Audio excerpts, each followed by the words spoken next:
চৌঠা June UDF দলের জানাজা অনুষ্ঠিত হবে। দলের সুপ্রিমো হযরত মাওলানা বদরুদ্দিন আজমলের রাজনৈতিক মৃত্যু হবে।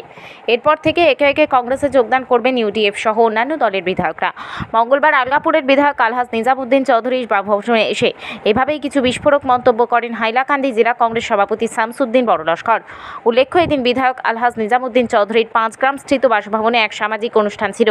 সেখানে আমন্ত্রিত অতিথি হিসেবে অন্যান্যদের মধ্যে উপস্থিত ছিলেন হাইলাকান্দি জেলা কংগ্রেস সভাপতি। অবশ্য সামাজিক, সাংস্কৃতিক, ধর্মীয়, ক্রীড়া ইত্যাদি অনুষ্ঠানকে রাজনীতির চোখে না দেখে বরং নিমন্ত্রণ রক্ষায় এখানে এসেছেন বলে জানিয়েছেন জেলা কংগ্রেস সভাপতি শামসুদ্দিন বড়লস্কর। একই কথা বলে সংবাদ মাধ্যমের কাছে স্পষ্টীকরণ দিয়েছেন বিধায়ক আলহাজ নিজামুদ্দিন চৌধুরীও। এরপরও বিষয়টি নিয়ে কর্মী মহলে শুরু হয়েছে জোর বিতর্ক। কারণ বিরোধী দলের বিধায়ক আলহাজ নিজামুদ্দিন চৌধুরীর বাড়িতে জেলা কংগ্রেস সভাপতিকে নিমন্ত্রণ খেতে বারণ করেছিলেন একাংশ কংগ্রেস কর্মীরা, কিন্তু এক প্রকার জোর করে সেখানে উপস্থিত হন কংগ্রেস সভাপতি। তার কথায় রাজনৈতিকভাবে বিধায়কের সঙ্গে মতবিরোধ থাকতে পারে, এটা স্বাভাবিক, কিন্তু এজন্য সামাজিক, ধর্মীয়, ক্রীড়া বা সাংস্কৃতিক ক্ষেত্রেও মতবিরোধ থাকবে সেটা হতে পারে না। কারণ মানুষ সামাজিক জীব, সমাজের সর্বস্তরের জনগণের সঙ্গে মিলেমিশে কাজ করতে হবে এবং সমাজের অন্যান্য ক্ষেত্রে সহযোগিতা করা খুবই জরুরি বলে জানান। আর বিধায়কের দিকে ইঙ্গিত করে জেলা কংগ্রেস সভাপতি শামসুদ্দিন বড়লস্কর বলেন, অন্যান্যদের মতো ভবিষ্যতে হয়তো নিজের দলে ভিড়তে পারেন বিধায়ক নিজাম।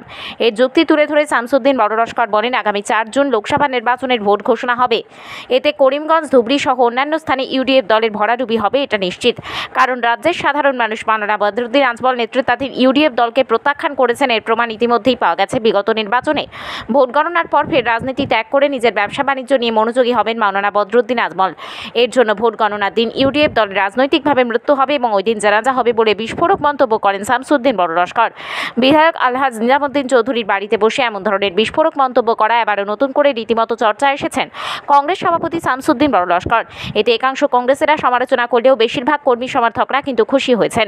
কেউ কেউ বলেছেন, বিধায়কের বাড়িতে বসে দলের মৃত্যু জানাজা সহ ইউডিএফ দলের বিধায়করা কংগ্রেসে ভিড়ছেন বলে মন্তব্য করা কিন্তু দুঃসাহসিক ব্যাপার। একজন দক্ষ কংগ্রেসীর পরিচয় দিয়েছেন তিনি বলে দাবি করেছেন অনেকেই। এদিকে বিধায়ক আলহাজ নিজামুদ্দিন চৌধুরী এই প্রসঙ্গে বলেন, এদিনের নির্বাচনে উপস্থিত হয়েছেন বেশিরভাগ কংগ্রেসীরা। তিনি লোকসভা নির্বাচনে জয়ের ব্যাপারে গ্যারান্টি যেমন দেননি, তেমনি নিজের রাজনৈতিক ভবিষ্যৎ নিয়েও তেমন কিছু মন্তব্য করেননি। শুধুমাত্র সামাজিক অনুষ্ঠানে রাজনীতির দং লাগানো বলে উচিত নয় বলে জানান তিনি। বিধায়ক আলহাজ নিজামুদ্দিন চৌধুরী তার বাড়িতে নিমন্ত্রণে সাড়া দিয়ে উপস্থিত হয় খুব খুশি হয়েছেন বলে জানিয়ে আগামী 4 জুনের অপেক্ষায় আমরা রয়েছি বলে জানান। কিন্তু এরপর কি হবে তা অবশ্য স্পষ্ট করে কিছুই বলেননি তিনি। কিছু নাই ইনশাল্লাহ, আমরা তো ইউডিএফে আছি, ইউডিএফ থাকবো। আজকে আমার জুলুব ভাই আইসন, বহুত খুন্না বন্ধুত্ব। আমরা সিন্নি বাড়ির, বিয়া বাড়ির, মোরা বাড়ির সবসময় একলগে থাকি। আর আমি আজকে আমার ঘর আবায় অতিথি হিসাবে খুব খুশি হয়েছি। আর আমি জানি যে বাইরে হইল আমার যে আজকে যে আইসন আধা কংগ্রেসি মানুষ আসুন, ইউডিএফ কংগ্রেসের কোনো কিচ্ছু নাই। হইল কি আজকে এইটা সিন্নিবাড়ি হিসাবে সব আইসুন। আমি খুব শব্দ ধন্যবাদ দিয়ে খুব আনন্দিত হয়েছি। আবার 6 তারিখের অপেক্ষা তুমি কি আর আমি কি আস্তে আসামের মানুষের 6 তারিখের অপেক্ষা।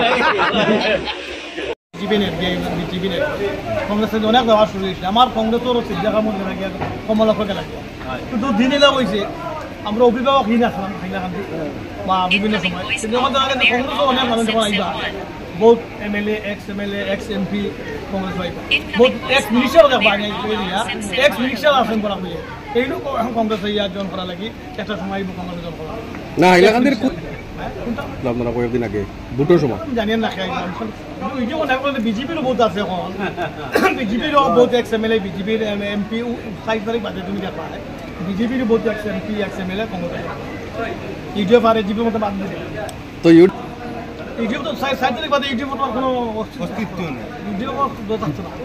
6 তারিখ হলে যেহেতু মৌলানা বদরুদ্দিন আজমল সাহেব যখন নিজে আর তো অনেক দলটা রইবেন। আমি আইসি বহুত আগে আপনি কইলাম যে তার রাজনৈতিক মৃত্যু মানে যে গত 26 জুনও আজমলডে আহ্বান করতেন, আজমলডে কংগ্রেসের আহ্বান করতেন, ওয়েলকাম করতেন। টাইম ব্যবসা যাইবা গিয়া টাইম ব্যবসা ধান ব্যবসা ধরিয়া বহুত মানুষে বহুত লাভবান হয়েছে এবং টাইম ব্যবসা থাকা দরকার। ভারতবর্ষ, আসাম, পৃথিবীর 152টা দেশের মধ্যে তার 32টা কান্ট্রির তার নিজস্ব ব্যবসা আছে। এই ব্যবসা টাইম দেওয়া কি দরকার এবং যাইবা এবং গেলে এটাও দরকার। রাজনৈতিকভাবে ইয়া টাইম যেটা ভুলও হইতাম নাই, শুদ্ধও হইতাম নাই, যেটা রাজনীতিক যেটা অবশ্যই 6 জুন বাদে টাইম রাজনৈতিকভাবে যান যে মৃত্যু হইব, কিন্তু ব্যবসায়িকভাবে তার উত্থান হইব।